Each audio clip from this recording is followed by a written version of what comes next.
Bonjour à tous, l'octave de réouverture de Notre-Dame, la création de 21 nouveaux cardinaux et la chute du régime de Bachar al-Assad en Syrie, c'est aujourd'hui dans SIC la sélection de l'Info catholique.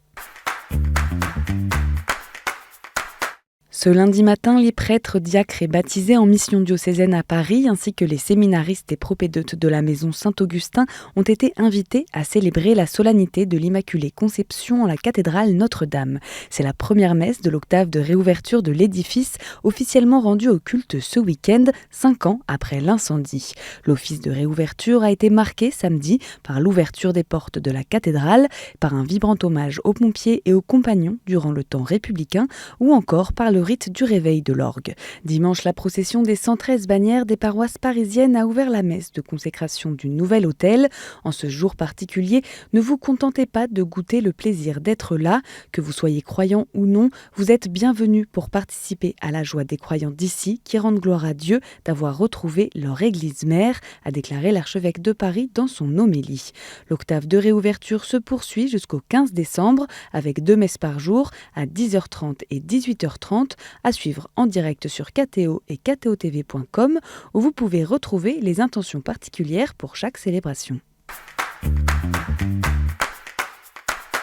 L'Église catholique compte 21 nouveaux cardinaux. Ils ont été créés ce samedi par le pape François lors d'un consistoire en la basilique Saint-Pierre. Parmi eux, le cardinal Ignace Bessi-Dogbo, archevêque d'Abidjan en Côte d'Ivoire, le cardinal Franck Léo, archevêque de Toronto au Canada, le cardinal Dominique Mathieu, archevêque de Téhéran-Ispahan des Latins en Iran, ou encore le cardinal Jean-Paul Vesco, archevêque d'Alger en Algérie. Le Saint-Père a invité les nouveaux cardinaux à agir avec humilité, évitant l'attrait du prestige et la séduction du pouvoir. Le Seigneur vous appelle à être des témoins de la fraternité, des artisans de la communion et des bâtisseurs de l'unité, leur a-t-il rappelé dans son homélie. Après le consistoire, lors des visites aux nouveaux cardinaux, le cardinal Jean-Pierre Coutois a lancé un chant d'action de grâce pour saluer son successeur à Abidjan.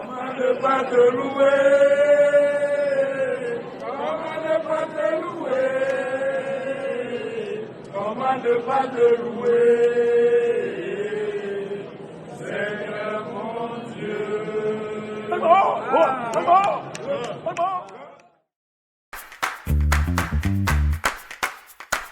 En Syrie, le régime de Bachar al-Assad a été renversé ce week-end. Il a suffi de 12 jours à la coalition rebelle pour faire chuter la dictature en place depuis plus de 50 ans. Les factions armées sont emmenées notamment par les islamistes du Hayat Tahrir al-Sham, une ancienne branche d'Al-Qaïda en Syrie. Sur place, les réactions oscillent entre joie et inquiétude. À Alep, une rencontre entre les rebelles qui contrôlent la ville et les évêques catholiques et orthodoxes a eu lieu. Monseigneur Joseph Tobji, archevêque maronite d'Alep, y a participé.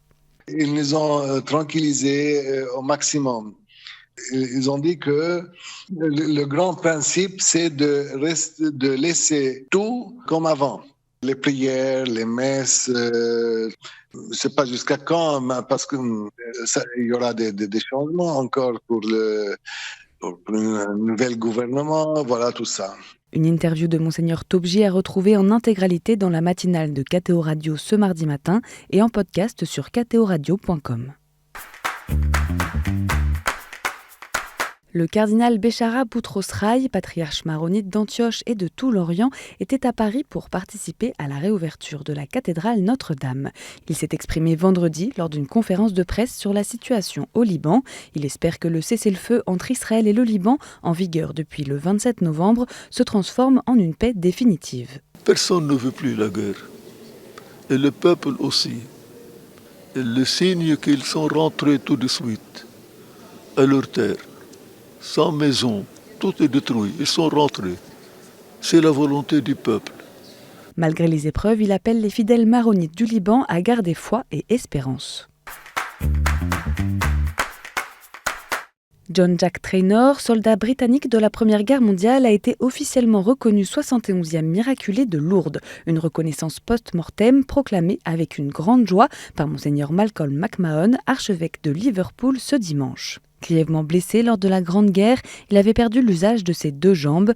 Il a ensuite été guéri le 25 juillet 1923 après avoir été immergé dans les piscines de Lourdes lors de son premier pèlerinage au sanctuaire.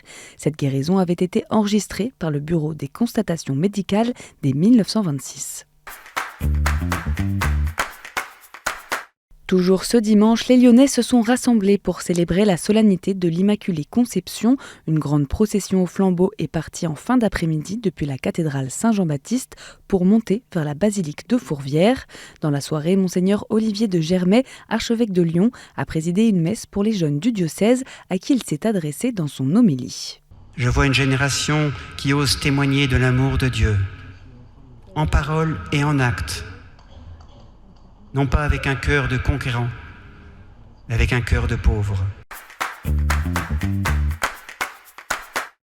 Et en bref, la conférence des évêques de Belgique a présenté un plan d'action renforcé dans la lutte contre les abus sexuels dans l'Église. Annoncé samedi lors d'une rencontre avec les victimes organisée par la Fondation Dignity, ce projet comprend la possibilité de remboursement des frais liés à l'accompagnement psychologique, une politique globale de prévention, la création d'un groupe d'entraide des victimes comprenant un accompagnement pastoral et spirituel, ainsi que la nomination d'un coordinateur national. En Martinique, pour la 3e édition de l'événement Croix et Lumière, les fidèles ont formé samedi une grande croix lumineuse visible du ciel avec leur lumignon. Dans le climat de morosité et d'angoisse face à l'avenir, les Martiniquais se sont rassemblés devant la cathédrale Saint-Louis de Fort-de-France pour donner un témoignage de foi et d'espérance en ce début d'Avent.